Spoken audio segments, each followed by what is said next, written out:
కాటమరాయుడిపై అసభ్య కామెంట్స్కు రెచ్చిపోయిన శివబాలాజీ. పవన్ కళ్యాణ్ అభిమానులు ఎప్పుడెప్పుడా అని ఎదురు చూస్తున్న కాటమరాయుడు మూవీలో నటుడు శివబాలాజీ పవన్ పక్కగా తమ్ముడుగా నటిస్తున్న విషయం తెలిసిందే. ఈ ఛాన్స్ శివబాలాజీకి వచ్చినందుకు ఎంతో పొంగిపోయిన శివబాలాజీ పవన్కు ఒక పెద్ద ఖడ్గం బహుమతిగా ఇచ్చి ఇప్పటికి తన రుణం తీర్చుకున్నాడు. ప్రస్తుతం ఈ సినిమాకు సంబంధించిన డబ్బింగ్ పనులు చాలా చురుకుగా జరుగుతున్న నేపథ్యంలో శివబాలాజీ, ఆలీ, కమల్ కామరాజు తదితరులతో ఈ మూవీ డబ్బింగ్ కార్యక్రమాల్లో బిజీగా గడుపుతున్నాడు. ఈ నేపథ్యంలో శివబాలాజీ ఫేస్బుక్లో కసిగా పనిచేస్తున్న కాటమరాయుడు టీం అంటూ ఒక పోస్టును పెట్టాడు. అయితే ఈ పోస్టుపై వ్యక్తి అసభ్యకరమైన కామెంట్స్ చేశాడు. సామాన్యంగా పవన్పై ఈగబాలిన ఒప్పుకొని పవన్ అభిమానులు ఈ అసభ్య కామెంట్స్ విషయం శివబాలాజీ దృష్టికి వెంటనే తీసుకువచ్చారు.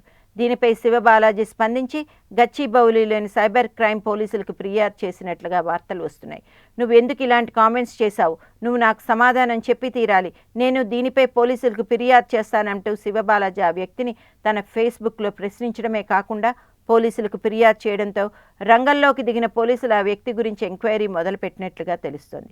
అయితే శివబాలాజీతో ఏమాత్రం పరిచయం లేని ఒక అజ్ఞాత వ్యక్తి ఇలా శివబాలాజీని టార్గెట్ చేస్తూ అసభ్య పదాలతో కామెంట్స్ చేయడం వెనుక కాటమరాయుడు మూవీని అప్రతిష్టకు చేయాలని పనిచేస్తున్న ఒక వ్యతిరేక వర్గం హస్తం అని, ఈ అసభ్య పదజాలాల పోస్టింగ్ వెనుక ఉంది అనే ప్రచారం జరుగుతోంది.